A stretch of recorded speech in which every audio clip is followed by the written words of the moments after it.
Welcome back to some people and welcome to some new faces that we have here tonight, and welcome to the Pick and Pay Winemakers Table. It's a very special edition. I love Warwick Wines, and we're here with Estelle Lourens, who's the winemaker from Warwick Wines. So we're going to try incredible wines today. We're going to make a few little canapes. But a few thanks, obviously. Thank you very much to Pick and Pay Online. Everybody would have received their boxes that have been delivered by Pick and Pay Online. We've got a really great reusable picnic bag that they all came in. You all would have received your 3 wines from Warwick as well. Hopefully you've popped the Sauvignon Blanc and the Rosé into the fridge, get that nice and chilled, and maybe you've opened up the Pitch Black to give it a little bit of air. But thank you very much to Pick and Pay Wine Club again for putting one of these magnificent events together. You guys at home are very, very, very lucky to actually have joined. And you know, Estelle, that they're sold out, I think, within 48 hours. So wow. Literally, it came on a Friday.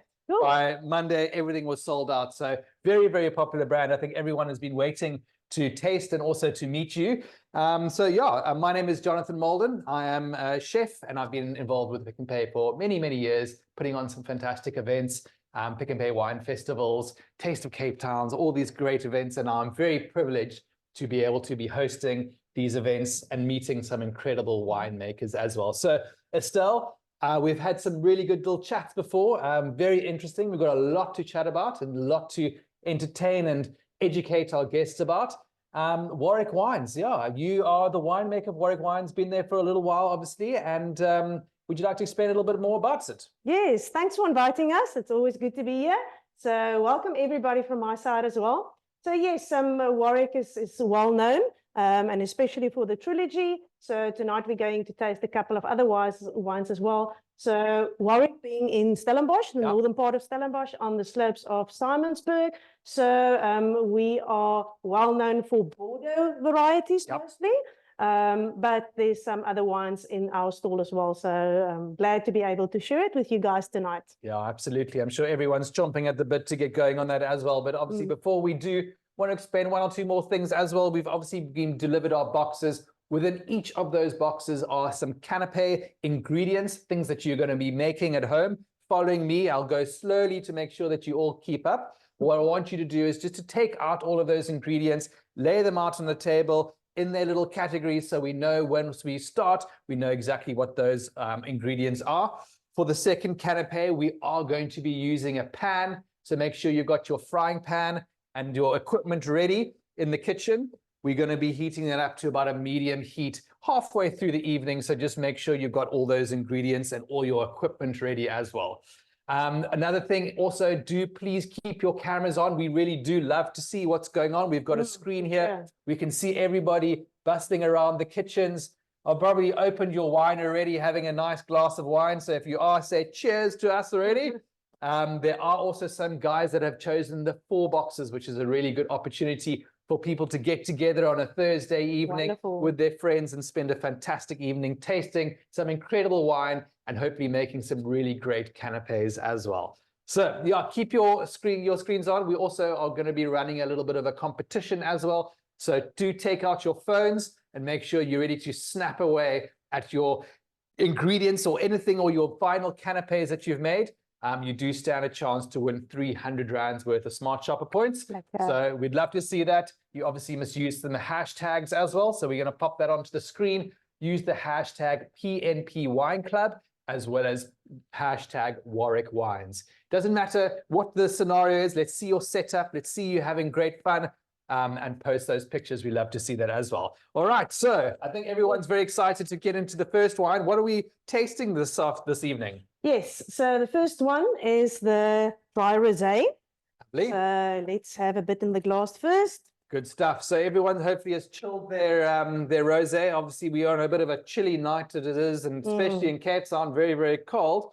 But obviously, you want to be chilling your rosé, I would imagine, about 11 degrees, 10 degrees, 7 degrees? Yeah, not too cold, but yeah, around 8, 9 thereabouts. Exactly. I think that sometimes people obviously get a little bit carried away with the chilling of wine, and it closes it a little bit. You kind of need to get it to a temperature where it actually... Yep. Especially in summertime, people are very keen to bring it down. It's very cold. You can't blame them if it's 40 degrees Celsius outside. So. Exactly. All right, lovely. So what are we looking at here? I mean, look, from a tight perspective, beautiful kind of salmon hues coming out there. Yes, yes, for sure. When you're on a buying spree and you want to buy yourself a rosé and you find yourself in front of the shelf in your outlet, then you've got such a range of colors.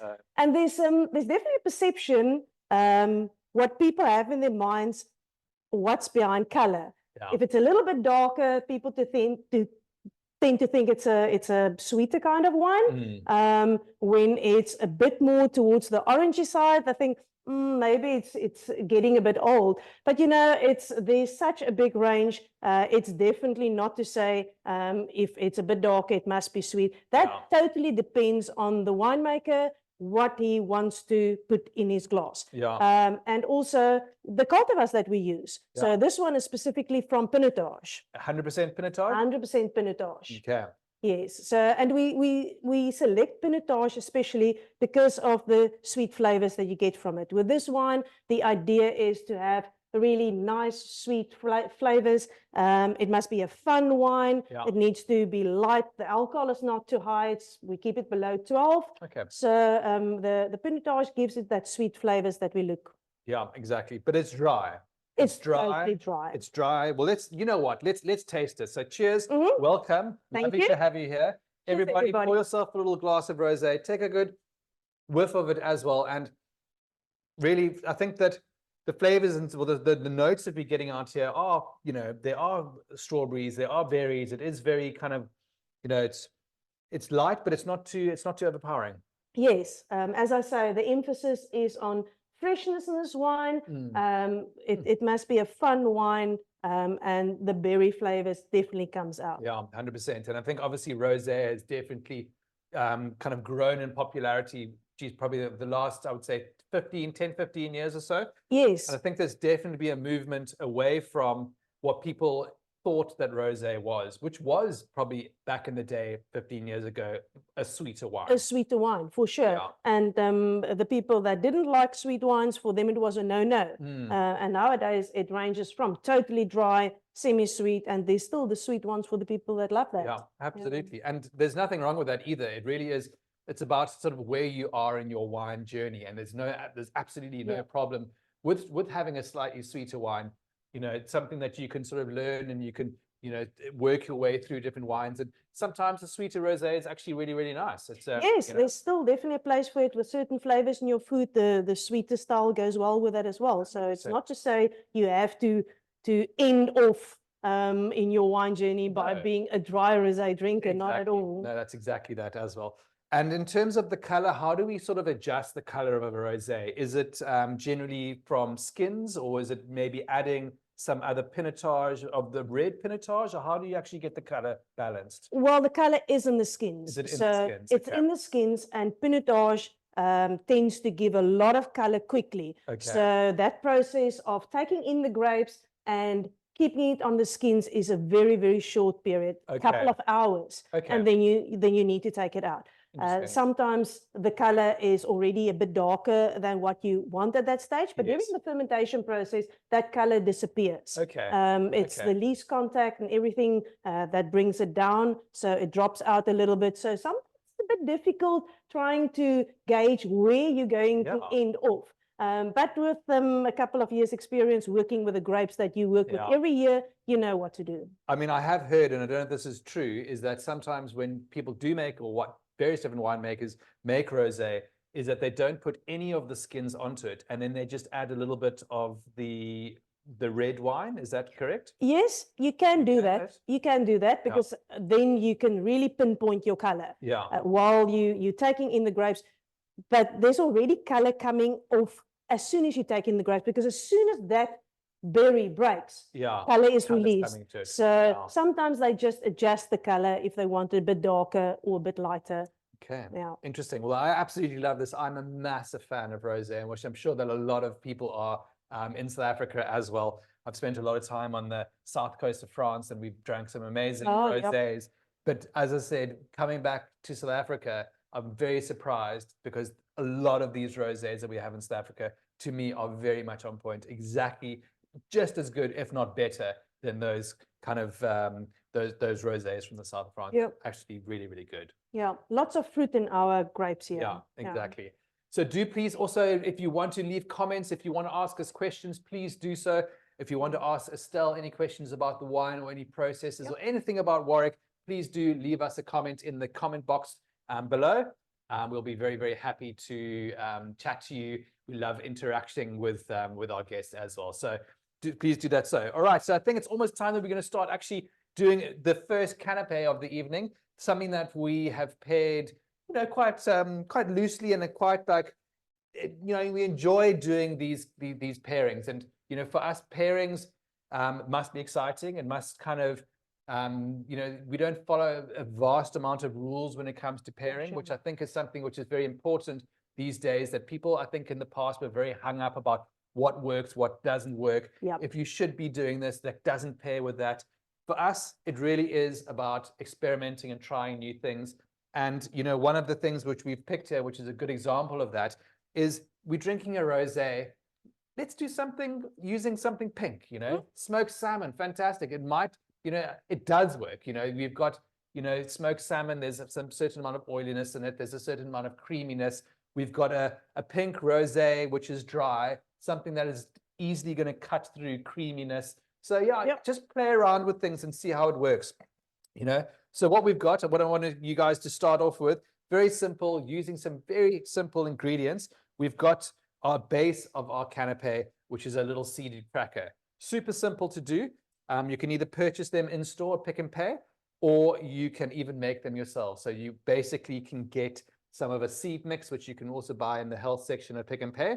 A little bit of what we call psyllium husk, which is basically like a ground up psyllium husks. And that actually, when you add water to that, it makes it quite nice and gloopy and almost like a glue.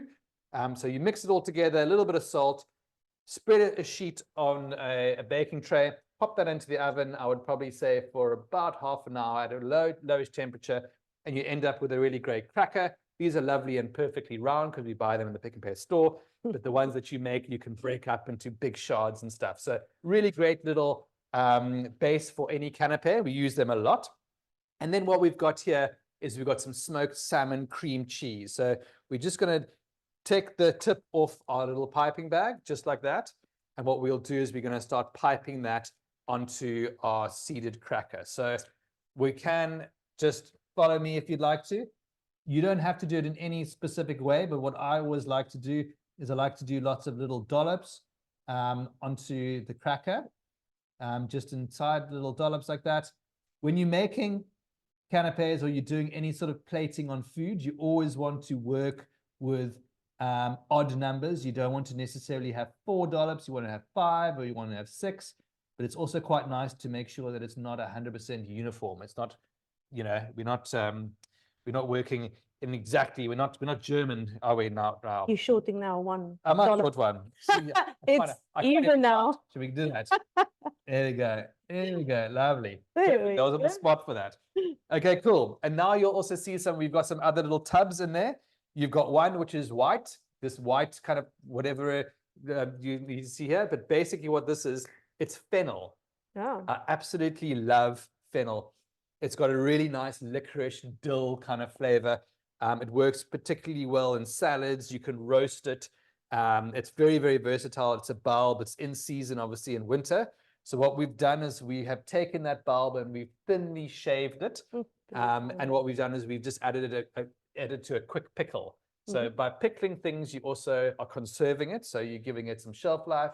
This is something that you could probably do and keep it in the jar for at least up to a month and a half. What did you use to pickle it with? So a simple pickle, which is kind of a classic pickle, is you use obviously vinegar, a little bit of sugar, a little bit of water. You can also use some reduced white wine, which is quite nice.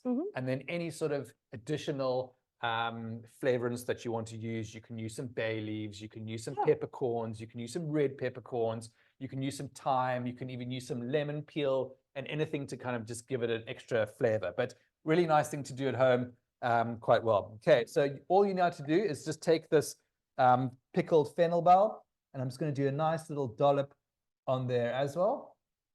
And I'm going to do a little bit more just to give it some crunch. So it's important when we're doing these canapes that we also think about texture. Nice to have a little bit of freshness, nice to have a little bit of crunch, nice to have a little bit of sweetness and tartness. So nice contrasts are always fun as well. All right, now what we'll do is we're going to get our second last component, which is a little radish. Right. Lovely, lovely fresh little radish. These are beautiful for garnish, and they also add a nice kind of peppery notes to any dish, and it's also beautiful in terms of what it ends up looking like. So what I want you to do is I want you to get your radish and just slice some really nice thin slices, just like that. If you can see, maybe the camera can zoom in. There we go. Just some nice thin slices, and you'll see you've got that really nice rim of red and pink and a nice white center. So do 3 or 4. There's lots and lots here, so you can probably share this and you can do plenty of it as well. So I'm just going to take that. I'm going to place it in and amongst the fennel and place it up so it gives it a little bit of height.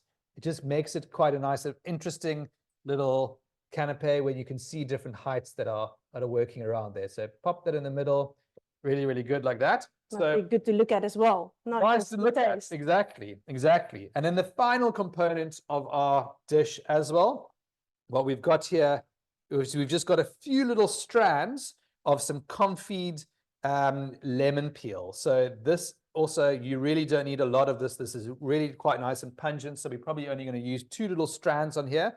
And what we've done is we've taken a lemon. We have used a little zester, and we've taken off some zest. And you literally just boil this down in a little bit of sugar syrup. So water and sugar, boil it down, and it almost candies it. Have a little taste. There we go. It's quite nice and fresh. It's got a little bit of sweetness as well. Quite nice, isn't it? Yeah. I'm just going to put 2 little strands on there because that's all we really need. So that little tub you can share. And there we go. We've got 4 little ingredients. Beautiful. Super, super simple to do. Something that you obviously can do en masse. You can pre-prepare this for a little canapé party. It works particularly well, let's hope, with the rosé. And what I'm going to do is that if everyone has caught up and I can see exactly what it is, please, as I said, make sure that you do take photos of your canapé. We really want to see exactly what these are looking like at home. Use those hashtags, hashtag P&P Wine Club and the hashtag Warwick Wines. We've got a question here, which is definitely not for me. It is for you, Estelle. What are the production differences between rosé and Blanc de Noir? That is a great question. Yeah, so rosé is, like you say, there's different methods that you can make rosé with. You can either do it with just taking in your grapes, letting it lie on the skins a bit and get your color from it. But you can also cheat and take white wine and add a bit of red wine to it. Blanc de Noir, that's a no-no at all. No, you need to do the proper process of grapes, bit of skin contact, and that's it. Okay, so that is the difference. So with rosé, you can cheat a little bit. With a proper Blanc de Noir, no.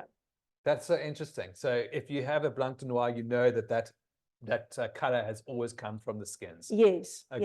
Yeah. Oh, that's very interesting. I didn't know that. So that's why I said it was a very interesting question. So that's fantastic. Keep those questions coming, guys. We love to get that stuff coming through. We've got another quick question. How did Warwick get its name?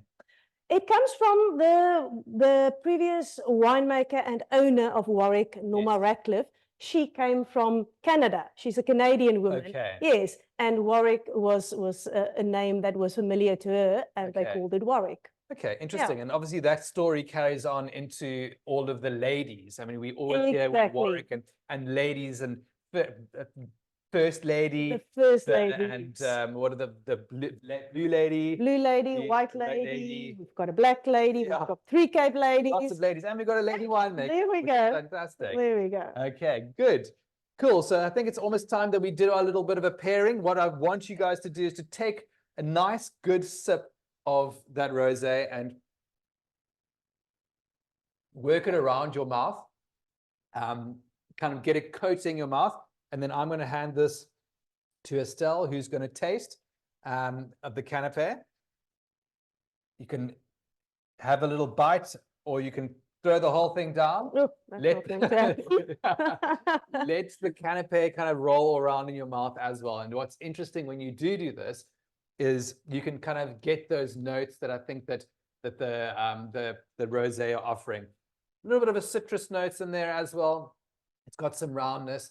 It's also quite nice and dry. So what I really like about this is that the dry rosé kind of cuts through the creaminess of the smoked salmon cream cheese as Yep. well. I love the crunch of the whole little canapé. Like you said, texture. You don't want just the soft, squishy thingy. The crunch in it really works for me. And the flavors, the fennel, I can definitely taste the fennel. Yeah. It goes beautiful with the wine. You can definitely feel that the freshness and the acidity of the wine combines well. The creaminess coats your whole mouth, and then the freshness of the wine basically takes it away again. Yeah. And then it releases all the flavors. Yeah, it's true. And what's quite interesting as well is that maybe when you take that first sip of the wine and then you eat the canapé and then take another sip of the wine, sometimes it changes. Sometimes you get different sort of characteristics coming out because your mouth has been exposed to various different flavors and kind of things that you might not have actually tasted in the wine before suddenly pop out in it again. It's exactly what you're saying. I think it's going to come through in all the wines that we taste tonight, together with the canapés. Every time you taste something different. And that's the nice thing about wines and wine tasting. It never gets boring because you always find something different depending on what you eat with it. Yeah, definitely, definitely. And that's really what the Pick and Pay Wine Club is all about, is trying to get people to try new wines, experiment new flavors, things that they might not have tried before. And that's why they've got so many great initiatives with various different, every single month, with new wines that are coming on special.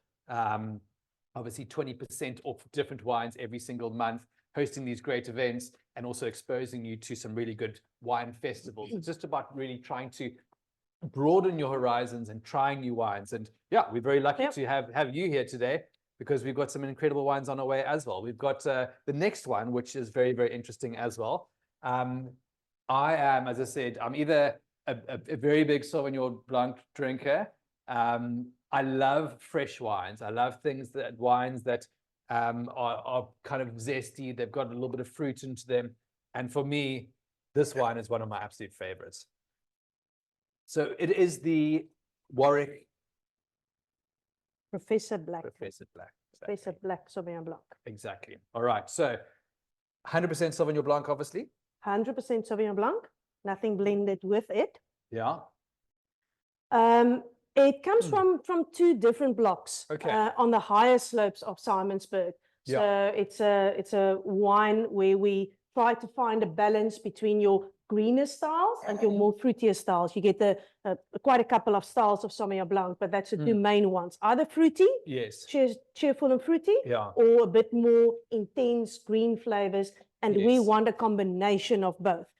Sometimes you get Sauvignon Blancs that's very green, and your palate becomes sometimes tired of that. So we want it to be rather, now you taste a bit more fruit, now you taste a bit more of the greener flavors, and it's just a more complex kind of wine if we have sort of something in between in terms of style. Definitely. And I think that that's quite important, and some things that people might not really understand about wine. When you think that if you look at a bottle on the shelf and it says it's a Sauvignon Blanc, or it is a Chenin Blanc, or whatever it might be, and it says it's 100% Sauvignon Blanc, you would think that maybe that this wine is exactly the same, all the same grapes. It's a Sauvignon Blanc grape. It's straight from the same block, same vineyard.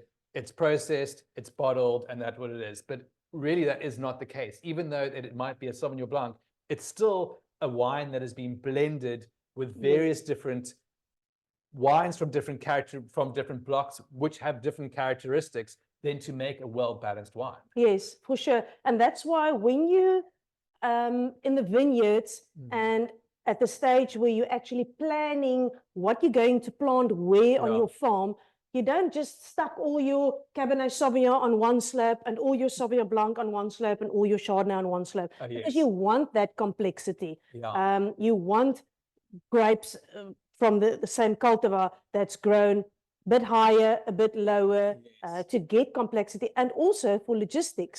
Because Sauvignon Blanc, if you've got a lot of Sauvignon Blanc, if you're a farm that have the ability to grow a lot of Sauvignon Blanc, you don't want all your Sauvignon Blanc to ripen at the same time, but how are you going to cope in the cellar with all the grapes coming in? So if you plant some of it a bit higher, some of it a bit lower, you have a bit of a range in terms of when it comes in. So, and that's something that people tend to forget totally. I'm sure. It needs to actually, you need to be able to get it in the cellar exactly at the right time where you want it, because everything is ripening at the same time. Oh, yeah. And you can't take it all in. Then you're going to stuck with grapes that's just too high in alcohol by the time that it's fermented, and you don't want that. You can't get them off the vine in time. Exactly.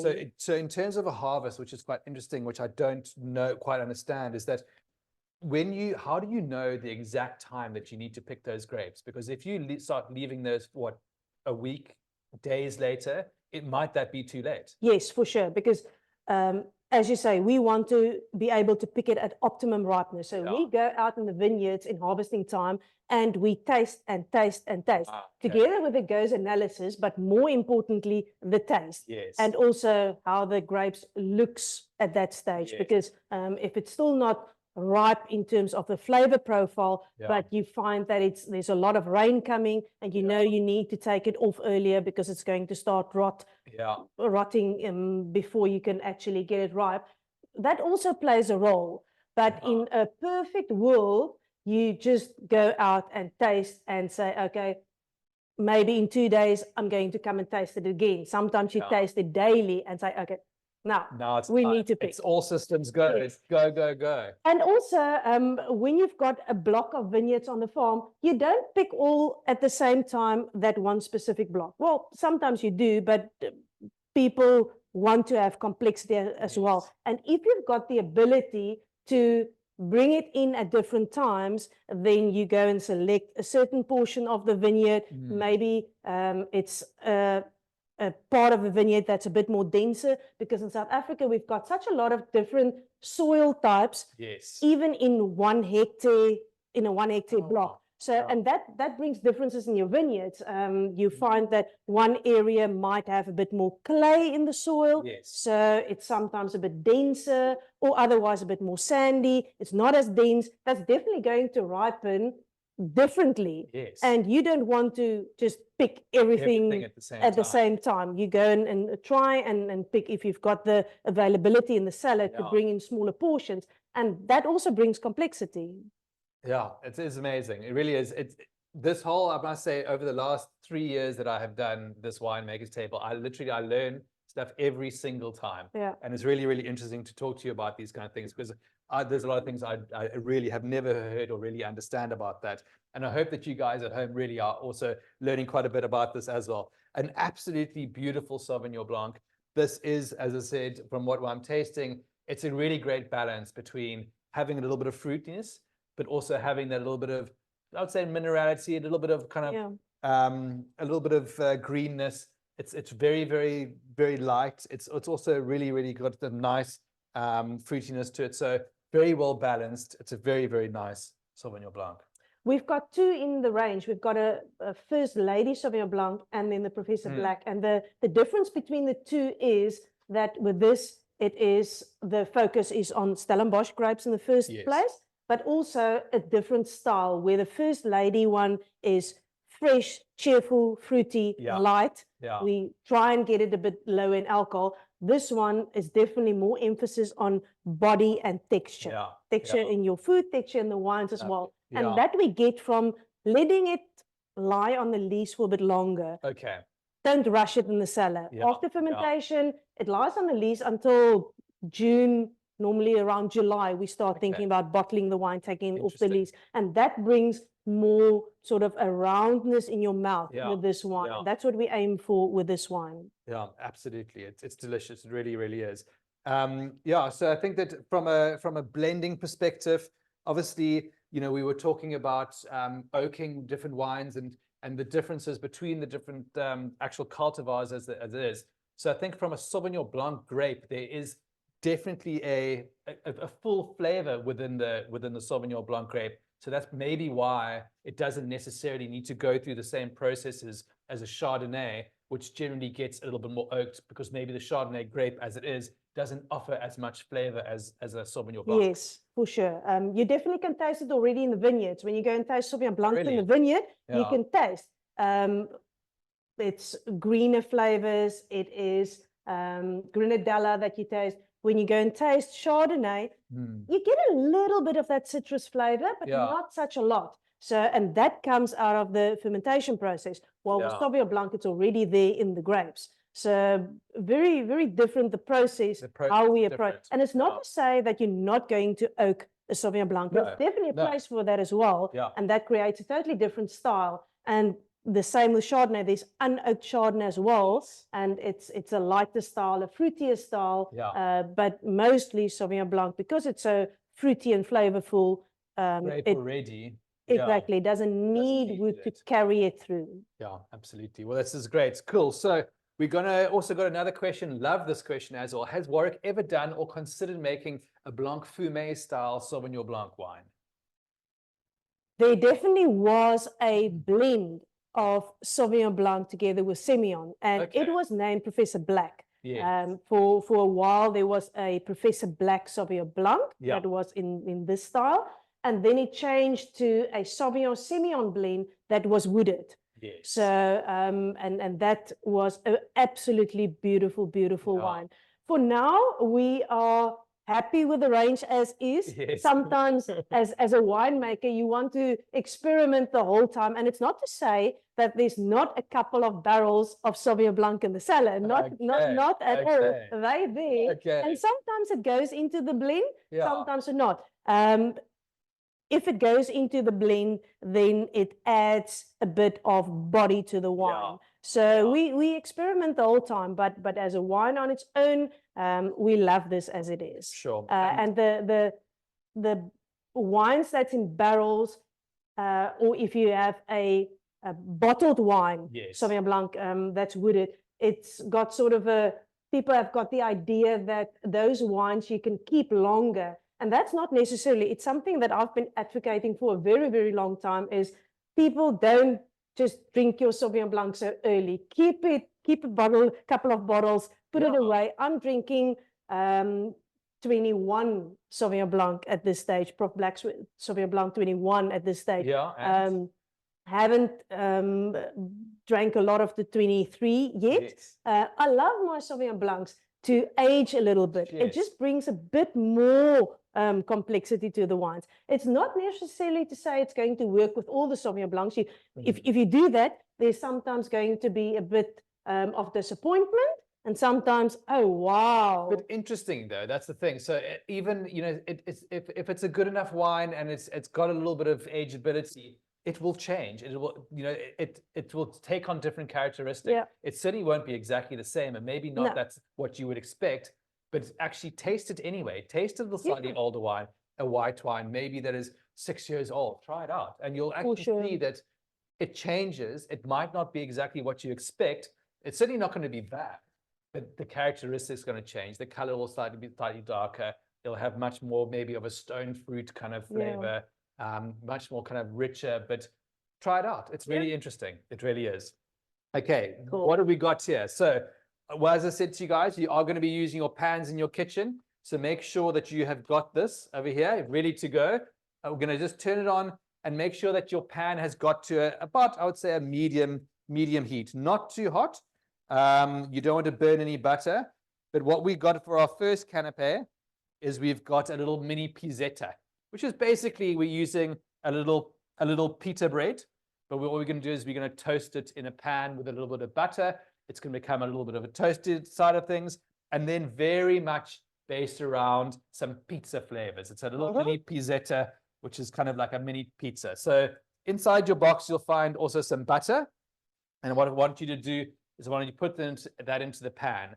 As I said, emphasis, making sure that we're not going to burn the butter, so I don't want you to put the pan on too hot. Just pop that into the middle. Get quite a nice amount of butter in there. We've got a little bit of garlic in there just to add a little bit of depth to that flavor too. So while that is kind of heating up in the pan and melting around, there we go. I'm going to get your little mini pita breads. And I'm just going to, there we are, pop that in there. Put it flat down so it touches the pan. And we're just going to give that a nice little warm up. It's amazing what will happen to that bread once you give it a little bit of a fry and some butter. Get a nice little toasting. While that's doing that, let's have another little taste of our Sauvignon Blanc. Perfect. Absolutely lovely. And now what we'll do is we'll look at all the flavors that we're going to be adding. So you've got 3 little tubs here. You got one, which has got the butter. The next one, which has got a little bit of some sun-dried tomatoes and some oil and a few other little olives. So what we like to do is when we got one thing going on in the kitchen, we like to do another thing. It's about multitasking. Okay, so keep an eye on that. Nice little toasting, like there we go. Turn that down. We're going to start preparing the toppings for our little mini pizzetta. Okay, so take your olives out if you'd like to, and that we're just going to take, they have been de-pipped, so we're just going to slice those up. There we are, I'll take that out. And then we've also got our sun-dried tomatoes. Same thing, we're just going to slice 1 or 2 of them up as well. You've got quite a lot in there, so it's in some oil, so you can, there we go, lovely. Pop that off, turn mine off. If you haven't finished off, that's fine. We're all going to catch up. So I'm just going to slice up my olives in half, just like that. There we are. Very, very simple. And then very much the same thing with our sun-dried tomato. Into some nice strips, not too big. When it comes to this, you like to get the flavor all the way around the pizzetta. So it's not necessary to have one big chunk, which you're going to have a mouthful. It's nice to have little bits. So I've just cut mine up into little chunks there. Okay, very, very simple there. Cool. So we've got our naan. I'm going to pop that onto my board over there. There we go. And you guys can just catch up if you'd like to. The other things which we've got inside this dish is we've got 2 little piping bags here, all right? So one of them is a really nice basil pesto that gives it a nice kind of freshness to it. And then we've also got some truffled goat's cheese. Very, very simple to do this truffled goat's cheese. At Pick n Pay, you can buy both truffle oil and you can also buy a log of what they call chevin, which is basically the goat's cheese. You literally just whip up that goat's cheese into a nice little paste. You don't really necessarily need to add anything else to it. If it is a little bit thick, you can add a tiny bit of milk, but it should be absolutely fine. And then you just add 1 or 2 tiny little drops of truffle oil to it.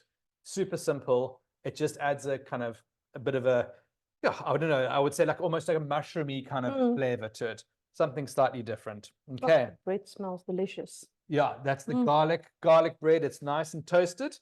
I'm going to show you mine. If it should be at about this kind of toastiness. There we go. Should be there yet. Perfect.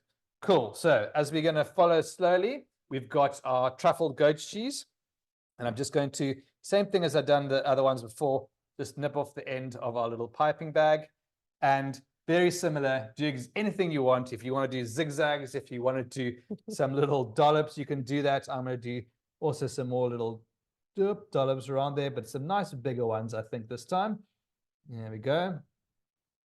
And it doesn't need to cover the base as well. It's really nice to kind of see that nice toastiness of the, there we go, of the little pizzetta as well. So we've got the nice white colors. We're going to start making a little bit of an Italian flag here with some nice Italian flavors. I've got the sun-dried tomatoes, which I'm going to place on top and all the way around the little mini pizzetta. Pop that in there. There we go. And we're just building flavors now, all very Mediterranean, very kind of Italian flavors. Eh? Then we've got our olives, the same thing, which I'm just going to place around. 1, 2, 3, 4. You can cut them into quarters or halves or whatever you want. That's all good. And then just to end this off, we've got our really nice, fresh little basil pesto. If you want to make basil pesto yourself, super easy as well. Really easy. Fresh basil, a little bit of Parmesan, a little bit of nuts. You know, you can use pine nuts, which is the classic way of doing it, but pine nuts are very expensive. So we use some almonds. We can use any nuts, macadamias. anything you want to. A little bit of salt, a little bit of olive oil, a little bit of lemon juice. Done. All right, so with that, I'm just going to drizzle. I might have to make my hole a bit bigger. There we go. Drizzle that over, really nice freshness. There we go. A little bit of the basil pestle oil right on top. That looks gorgeous, eh? Yummy. Lovely. Look at that, guys.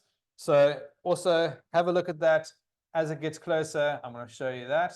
Please do take photos. We'd love to see what's going on in your kitchen as well. Even if it's not of your food, we'd like to see how things are happening in there. Please do take photos. Use the hashtag. As I said, you do stand a chance of winning one of 300 rands worth of Smart Shopper points if you use the hashtag PNP Wine Club and the hashtag Warwick Wines as well. All right, so I'm going to hand this over to Estelle. Same thing as before. Look at that. Cut it? Yeah, you can definitely cut it. Here we are. I'm going to give you a knife and you can just cut that in half. There we go. Pop that on top.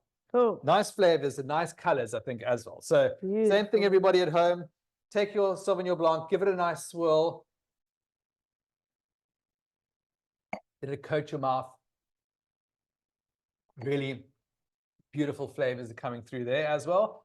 And have a bite of that. It's quite a nice little canapé, that. I mean, that could be used pretty much at anything. Even if you had a little buffet and you wanted to put 10 of those out as your guests arrive as a little bit of a welcome canapé, then basically you should be doing that as well. We've got a question: how often are these type of events held? We've been holding these events every single month since pretty much COVID. So it's been just almost 4 years basically, which we've been doing this every single month. Every single month is a different winemaker. Every single month is 3 different wines as well. So please look out. As a Pick and Pay Wine Club member, you get first access to these really great events. And yeah, we do them live every single month. We also hold 3 really great in-person wine festivals every single month, every single year with Pick and Pay. One in Cape Town, one in Johannesburg, and one in Durban. The one in Durban is going to be happening on the 27th of July. So get down to Chris Saunders Park. We've got about 30 different wine farms, beautiful food, really, really great things. All right, cool. Lovely. How's that? Good. Yeah. I can definitely feel the acidity of the wine cutting through that richness, the butter. If you have a Sauvignon Blanc that's too light, then this is definitely going to overpower it. But because the wine is got that fatness and complexity and bit of least contact, it just goes down well. Perfect. What better way on a hot summer's day to have that? Yep. Good stuff. Amazing. Well, guys, hope you enjoyed it as well. As I said, we'd love to see some pictures. Please do post them. 300 rands worth of Smart Shopper points could be coming your way. All right, so perfect. I'm going to move this out of the way for you. Yep. You can have it later as a snack. It's too good not to enjoy. All right, we're going to move on to our final wine of this evening. Something that I've definitely been looking forward to. Something which has been around in the stable for how long? 2 or 3 years? Yes, the first vintage was 2017, released in 2019 about. So it's still a fairly young one in our store. Yes. But yeah, a fun wine to work with, a fun wine to drink, a fun wine to blend. It's basically your Bordeaux cultivars. Yes. Cabernet Sauvignon, Cabernet Franc, bit of Merlot. That's the main part of the blend. But we've added quite a bit of Cinsault as well, because we've already got in our range Trilogy. That's a Bordeaux blend, big and bold. Yeah. We've got 3 Cape Ladies. That's a Cape blend, but Cab Franc in it, Merlot in it. We didn't want just another Bordeaux blend. We were looking for something that's got a bit more emphasis on fresh red fruit flavors, but with a backbone of the Bordeaux cultivars that we're known for. Okay. Hence, Cinsault added to the blend, and quite a big dash of it to bring that fresh strawberry flavors, because Cinsault is a cultivar that has got that very fruit forward. It's got sweet fruit, but also a backbone of very fine tannins that works well with this blend. Okay, so that also adds a little bit of kind of, it mellows it out slightly a little bit as well. Hey? Yes. Okay, very interesting. And so what, like, what different varietals are we looking at here? So mainly Cabernet Sauvignon, Yeah. Cabernet Franc, Cinsault. Yeah. That's about 80% of the blend. Then there's a bit of Merlot in it and a touch of Petit Verdot, touch of Malbec. So Yeah. your typical border blend, but with Cinsault. Okay, amazing.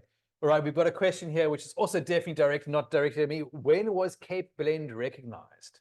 Ish, that's a difficult one. You've been put on the spot here. But I know that Three Cape Ladies Yes. from Warwick Yes. was the first Cape blend that was made. Oh, really? Yes. Okay. So it's definitely not a blend that has been recognized for a very long time, like in the 70s and 80s. Yes. It was 90s thereabouts. So, and since then it became so popular that you see Cape blends all over now. And what is categorized as a Cape blend? What?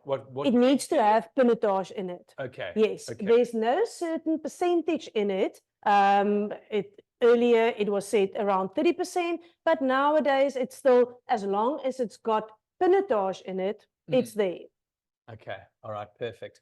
Okay. Good. And I think I'd love to try and taste this. Absolutely. I think that this is one of the wines that I know that we've got a lot of people whose wine this is their favorite wine. Somebody sitting opposite Ricardo. This is your favorite wine, I think. Mm-hmm. Mm-hmm. Beautiful. Absolutely.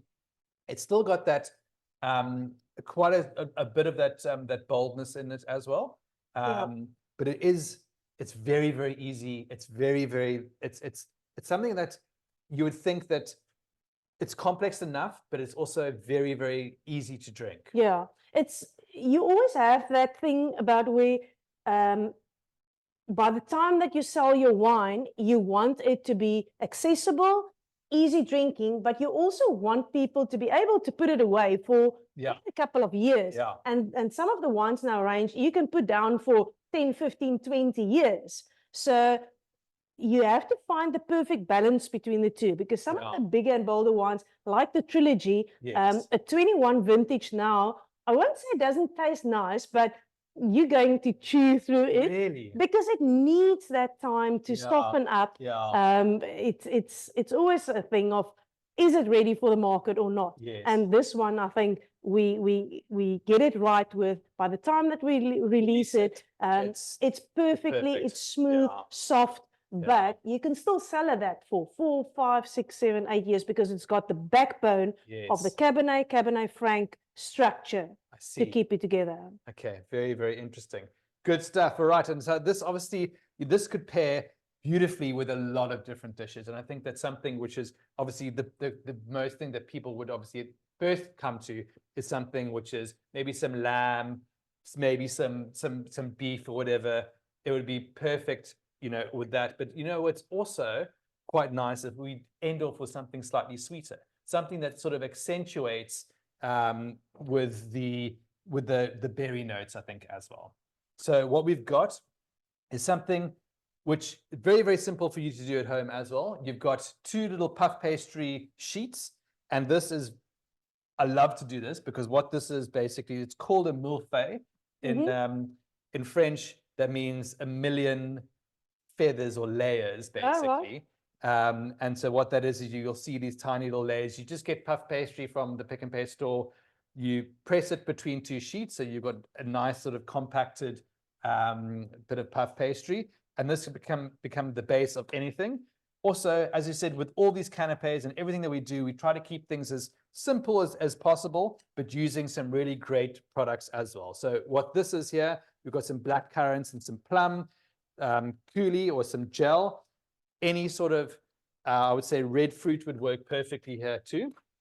And what you're going to do is, what you'll do to make this is you basically get that red fruit, you put it into a pan, you use a little bit of sugar, tiny bit of lemon juice, and you basically blend that up. If you want to thicken it a little bit, some gelatine, some agar-agar can do work. But if you're making a little compote, generally these kind of fruits have enough of that thickening agent in it anyway, and you can cook it down with a little bit of sugar and it'll work perfectly. Okay, so we're just going to nip off the end of that. And then the same thing here is we've got the other one over here, which is basically a little chocolate ganache. Also simple, simple, simple. You've got some dark chocolate, a little bit of butter, and a little bit of cream. And that's basically the ganache, which you can use. So we'll do exactly them both at exactly the same time. And we'll just squeeze them out of the end. Same thing, what we're going to do is we're going to do some nice little dollops. And we're going to build this up really nicely. So put your little bit of puff pastry onto the board, straight in front of you. You've got your two little whatever these things are called, these little the things right in here. And what we'll do is we're just going to do some more little dollops. So we've got one in the corner, and we'll just do one slightly apart. So we'll do 3 in a row. Little piping bag. There we go. And we're just going to do nice little dollops. 1, 2, 3, 4, 5, 6, 7, 8, 9 we'll do. Okay. It's a nice consistency. If you want to basically get the normal ganache is chocolate, 1 part chocolate to 1 part cream, basically. If you want to do slightly thicker, you do a little bit more chocolate, a little bit less cream, but it's basically those are the ratios. So do some nice little dollops over there. There we go. It's going to add some to there. Use it all up. It's a beautiful, nice little sweetness. There we go. And then here we go with the plum. Same thing. We're going to just do those little dollops right in between. Same thing. Little dollops right up front. Fill that middle gap. And that is going to be the base of our tart. There we go. Use it all up. You can see how nice that's holding. And just to finally finish that off, all you do is you get your top layer and you just very carefully place that on top, just like that. So it's like a little mini sandwich, basically. All right. And then to finally end this off, something which we love doing is we love infusing salts, we love infusing sugars, we love infusing things with different flavors. And so what we've done here is very, very lightly infused some icing sugar with some lavender. Something, as you said, which is great to do at home. You can just get a jar of icing sugar. We normally just literally put 2 or 3 little sprigs of fresh lavender in it, and it just gives it a nice, see, it's not too overpowering. No, not at all. It's not too, because sometimes with lavender, it is very, very powerful. Yeah. You make lavender oil, and that stuff is really, really intense. So if you blitz up sugar with it, it does become too intense. But if you literally just want to infuse it, then you can do that as well. So I'm just going to take, here we are, a little sieve. If you've got a smaller sieve, that's 100% fine. Or if you just got a normal sieve at home, that's cool too. Just going to pour a little bit into that sieve. And I'm just going to do a light little dusting. There we go. There we go. Nice little dusting over the top of that lavender icing sugar. And that will just end it off perfectly. There we go. And that's a cool little dessert. And if you want to make this as a canapé, or if you want to make it as a slightly bigger dish and you want to serve it to a dinner party, you certainly can do that. But that's quite fun and quite nice. Eh? Something that I think will work quite nicely. You've got the dark chocolate flavors, which I think work quite well with this.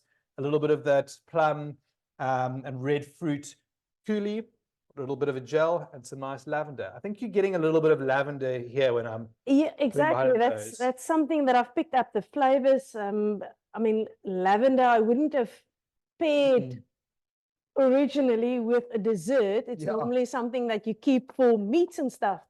Interesting to have it paired with the sugar and this little dessert. So let's try it. Let's try it. So everybody, same thing. Get their glass. Give this nice swirl. Taste it, take a big sip. Let it work around the mouth. Oh. Here we are. See how this, it's probably going to squirt out all sides. But it's got a really nice sort of lightness to it with the puff pastry. It's not sweet. You're not going to flavor that puff pastry too much with anything, because I think that lavender little icing sugar just gives it a nice slight sweetness to it, which is cool. I think you should have 2 or 3 more bites. It's looking good. So if you want a little cloth, you can just use that to wipe your fingers. Thank you. But I hope that you guys enjoyed at home. Please, I'm seeing some amazing photos coming through already. I can see exactly what's going on here. And I'm seeing some really good photos of what everybody's posting. Those pizzettas are amazing. We actually had a comment earlier on to say, would something like a white anchovy work on the little pizzetta? For me, that was amazing. Those things are absolutely incredible. If you ever do get your hands on a white anchovy, whether you're overseas or lucky enough to find it in South Africa, they are absolutely beautiful. They are kind of a little bit more pickled than the anchovies that you find in the jars. The ones in the jars are salted and they are very, very intense. But a white anchovy is literally, it's almost cured, pickled, beautiful. And that on a pizzetta with a glass of that Sauvignon Blanc would be absolutely phenomenal. It's not as salty as your normal anchovy. It's not as salty as the anchovy, not at all. It's literally, it's almost, yeah, it's pickled almost. So it's not salted. Absolutely beautiful. It's very fresh. Never seen it before. Yeah, we use a lot of. You can hardly find it here. You really can hardly find it. But in the Mediterranean, south of France, they're all over the show, and they're just they're beautiful. Absolutely beautiful. There's such a lot of flavors coming out of it, and once again coming back to every time that you taste the wine, you pick up something different. I can definitely pick up the lavender together with the wines, because there is a touch of that in the wine itself, but also the Cinzo gives it that red berries, a lot of strawberry flavors coming through. So you pick that up from the plums. It brings it out in the wine. Yeah, exactly. And I think it really is exactly that.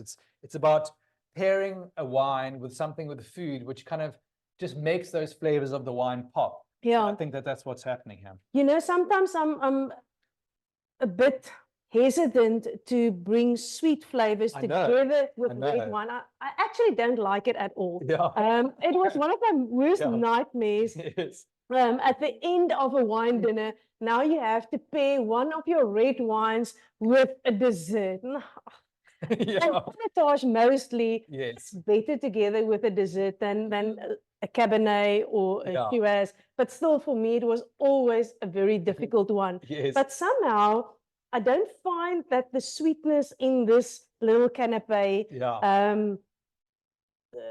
obscures the wine itself, because sometimes it can bring out harsh tannins in the wine, and then it just doesn't taste nice. But this one, it's a perfect fit, and I think it's because of that sweet flavors from the Cinzo that actually lifts the wine and makes it accessible to something like this. Yeah, 100%. And I think also that it's not overly sweet as well. I think it's nice that there is using that puff pastry, which hasn't necessarily been sweetened as it is.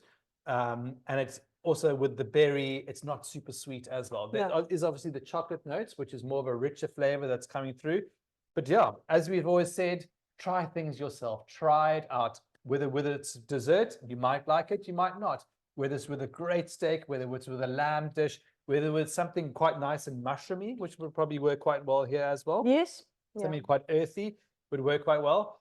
So yeah, I think it is all about trying, and it's all about experimenting. And it's literally, it's evenings like these which you are able to get delivered to your door, 3 incredible wines that you're able to try, pair it with different wines, with different food, try new things. It's about experimenting, opening doors. It is for sure that, because like you said in the beginning, I think the time is gone where you have to have your white wine with your starters and your salad, and then your red wine with your meats. One of the most beautiful pairings that I had many years ago was a King Clip with a very aged Cabernet Sauvignon.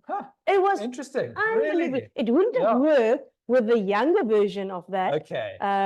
It was paired with a Cabernet that was almost 10 years old. It was beautiful. Yeah, you see, 100%. And it also depends exactly where you are. You know, you could be sitting on the rocks and having, you know, I don't know, a Pinot Noir or something, and eating a fish and chips. And for you, that pairing was the best pairing that you've ever had, because it's also very situational. It's also very much about where you are and what you are tasting. But yeah, thank you. Honestly, I think that from a wine club perspective, I think it's fantastic that we've got everybody that's able to join these kind of things. Thank you to everybody who has joined. As you said, it was so popular that literally 48 hours and it was all sold out. So it's wonderful. It's amazing I'm glad you enjoyed the brand of Warwick is so popular. It could have also been about the most fantastic wines that we have tasted as well. So congratulations also to the people who have posted on social media and have used those hashtags P&P Wine Club and #Warwick Wines. We do have 3 winners. Would you like to read out the winners? We do have 3 over here. Yes. So the first one is Ernest Harris. Congratulations, Ernest. Cool. And then Adrian Webner Yeah. and Rachel Wilcox. Perfect. Congratulations, Yes. guys. 300 Rand worth of Smart Shopper points will be loaded onto your card. But as old, whatever we might say, we are all winners here tonight, because not only have we enjoyed 3 amazing wines, but we have also been given some vouchers inside our boxes as well. We have got this voucher here, which is 100 Rands worth of 100 Rand off your wine. When you use it at Pick n Pay online and on ASAP, make sure on ASAP that you are spending more than 250 Rand, and you will be able to use that. And then in store, there's also 25% off all of these 3 wines, which you've tasted tonight. So that is what you'll use. We just swipe your Smart Shopper card, and that has been loaded onto your cards as well. So thank you very, very much to Pick n Pay Wine Club for supporting us with all of these incredible events, for all these amazing deals that they offer every single month. Thank you very much to Warwick, and thank you very much to Estelle for being here as well. I think we've learned a lot. As I said, every single month I learn something new. It's fantastic to talk to very knowledgeable winemakers about all of their craft, and thank you for teaching us a little bit more about what Warwick has to offer. Thanks for inviting me. Like you say, it's the specials that Pick n Pay offers. It encourage you to try something different, because sometimes there's a special on a wine that you never would have thought, but just because it's on special, let's try it. And that's the nice thing about it. It lets you try new things. And the same with this. It brings new ideas. And that's what we want. Yeah, try exactly. new ideas, bring your own ideas, try something different. Some might work, some might not. But that's the fun of it. It really is, exactly that. And so hopefully we will see you next month for the next one. And hopefully we'll see you in Durban, all your Durban guys that have also joined. 27th of July, Chris Saunders Park. We'll love to see you there as well. Cheers, everybody. I hope you had a fantastic evening. Thanks to Pick n Pay Online. Thank you to the Pick n Pay Wine Club. And thank you very much to Warwick for being here. Thank you very much. Sorry, glass empty, but cheers. Thank you very much for the prize that I won. I really appreciate it.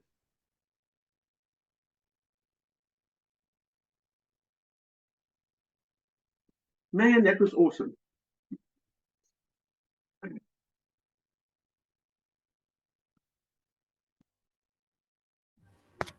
Oh, no.